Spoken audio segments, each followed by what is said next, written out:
afternoon. Jason Phillips from Appraise, autoappraise.com, August 13th. A windy day in Michigan.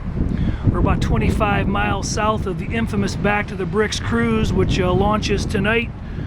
Free movie at the drive-in theater, so if you're local, come on out. The cruise is starting. We're checking out a very cool 1970 Dodge Cornet 500 convertible, and we're drawing some attention here today. The vehicle's repainted bright red with a black interior, excuse me. Bumblebee stripe that's cleared over. The reflective quality is real nice on this body. You can see the bold print in my shirt from probably 24 inches away. Sanded out real nice, color finished nice. No obvious drips, runs, or sags. A few small contaminations. None too detracting, that's for sure. According to my Galen book, and you'll have to confirm these numbers because I am not supporting this, but there was about 147 of these cars made as 383 two-barrel cars. And about 147 made as four-barrel cars. It's got a reproduction legendary vinyl interior in it, original dash, original wood grain, original console, carpet's been changed. That original panel back there has been repaired down low. It doesn't look too bad. We've got photos of that. Pretty good looking interior, pretty straight car.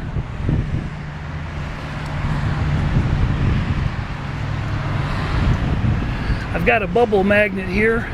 These quarter panels have been changed as evidenced by some of the spot welds along the bottom, and got good magnetic adhesion. If you can see the bubble magnet reacting, that little yellow leg flips backward and forward. There's some filler in the car. Oops, you can't see that. Let's go here. When the little leg moves or you hear the clicking, you've got adhesion. I went around the car and tested about 200 spots, and the adhesion varies, but you can see movement in the magnet, which is good. Car's been upgraded. It's actually a WP27L. That is a 383 two-barrel car from the factory, but it's got a 446 pack engine now. Engine paint's kind of thick. I can't read what the block was, but it's a pretty nice looking engine. A little bit of paint detail touch-up has been done. Power steering, power brakes equipped. Fender tag is not currently here. The VIN tag is present on the door jamb, which matches the core support VIN stamped here, which matches the, well, we're not going to open that right now since we're up in the air. It's not a good idea. We're getting ready to do a cold start and a test drive on this thing. I'm outside in downtown Clarkston, Michigan today. Engine temp here is 83. It's probably about 75, 80 out. Car's got an upgraded P-Tronics or similar ignition system. Inner fenders and firewall present nicely. Any repair work that's been done down there in the past doesn't seem too detracting.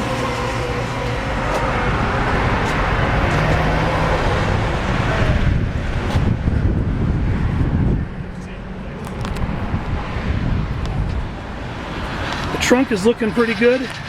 Got a reproduction wheel and a matching spare. Got newer BF Goodrich radial TAs present. The trunk itself is solid. You can see a welded repair in along the floor pan structure, and evidence of replacement quarter panels you can see in the door jambs. These are reproduction rally wheels. The caps are in nice shape, no curb scuffing noted.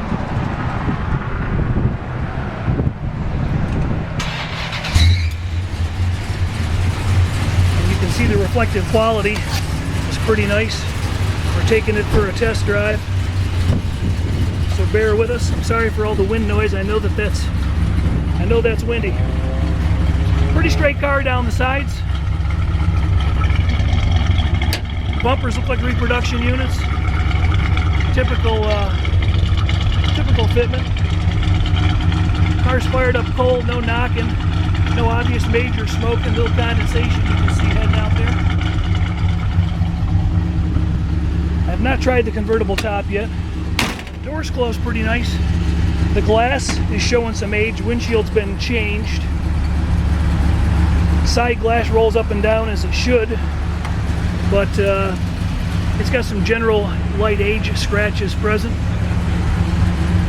You can see these overlap seams as evidence of new quarter panels that have been put in. Now the driver's door looks the same. They look like they hit the spot welds where they originally came from. No cracks I could find in the dash. Tachometer's working.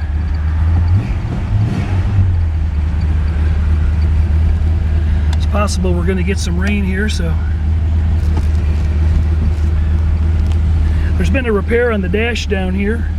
A little horseshoe-shaped cut that's been tended to. And again, that little repair in the back on the quarter panel trim. A little bit of a gap there on that side of the seat, slightly wider than the other gap. A little bit of peeling of laminate here, but nothing horrific. Feels like it's got a little slop in the steering box. Let's see how that registers. Speedometer needle's bumping a little bit.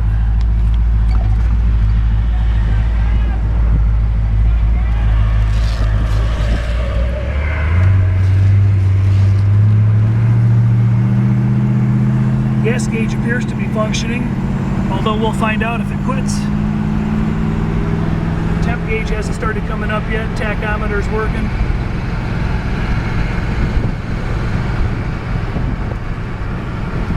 Speedometer's registering about 55 miles an hour. We're doing 40, well, we're in a 45 and it doesn't feel like we're doing 55.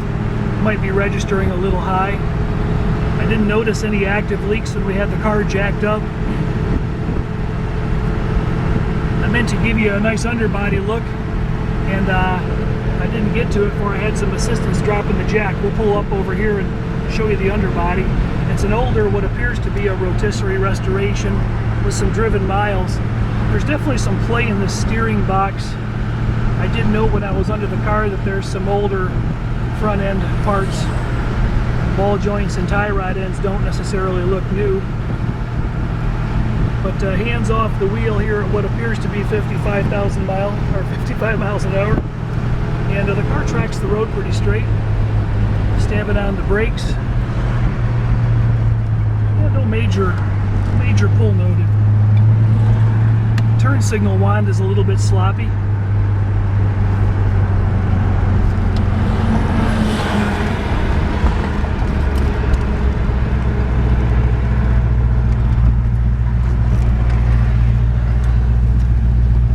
Car seems to brake pretty level and straight. The brake light is on. Not sure what's happening there. Power steering assist seems to work nice.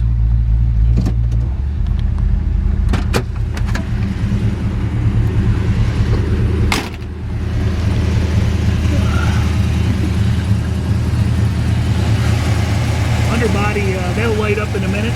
Underbody's stable, solid. No evidence of major rips or cuts or tears or welds in the floor pans. I didn't see any elongation of the frame rail die holes.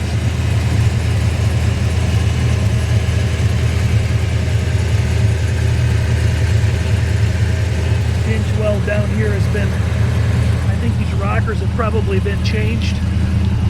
Not positive.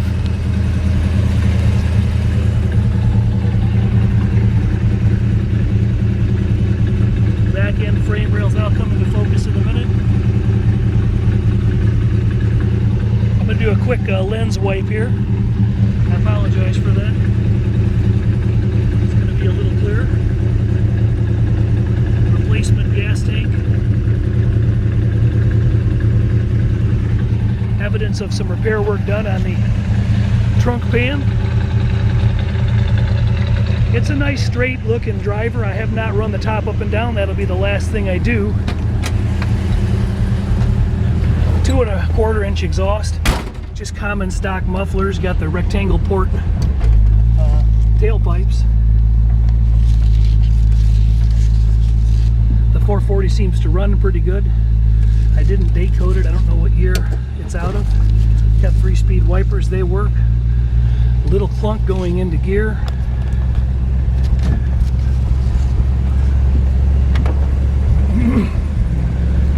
Jason Phillips from Appraise, autoappraise.com, 800-301-3886, or email us cars@autoappraise.com. We were hired to do this inspection for a prospective buyer, and he's getting this video along with over a couple hundred photos and a written document that outlines the car in this 3-hour-long inspection. If you need service like this, we can provide it anywhere in the country. We only shoot the videos primarily in Michigan and or on jobs that I'm doing personally. A couple of my guys out there, of the 300-ish guys, do videos, but not all of them. It bites in a little bit for a big, heavy convertible. It definitely needs some attention in the steering department. It's definitely got some slop in the steering wheel. But it seems to hold the road pretty stable. Steering wheel's not bouncing or bumping. Could actually be in the steering gearbox. Not really sure. I know this is a windy test drive. I apologize for all the noise. A good-looking driver, that's for sure. Jason Phillips from Appraise, autoappraise.com. Just finishing up a 3-hour-long inspection on a 1970 Cornet 500 convertible. It's an RT clone. It's not a real deal car. It's not a real 446 pack car either.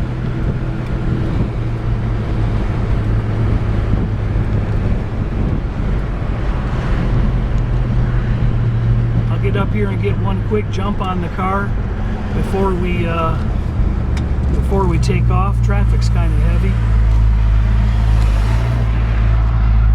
Turn signals may need to be addressed. Not flashing on the inside here. This one's not staying parked.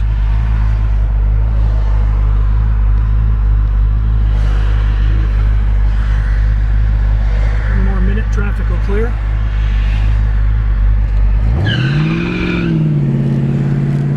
She wants to run. 800-301-3886. Thanks for watching. Leave us some feedback. Preferably good feedback. We like that better. Let us know if we can do an inspection for you sometime. Thanks. Brake light's still on.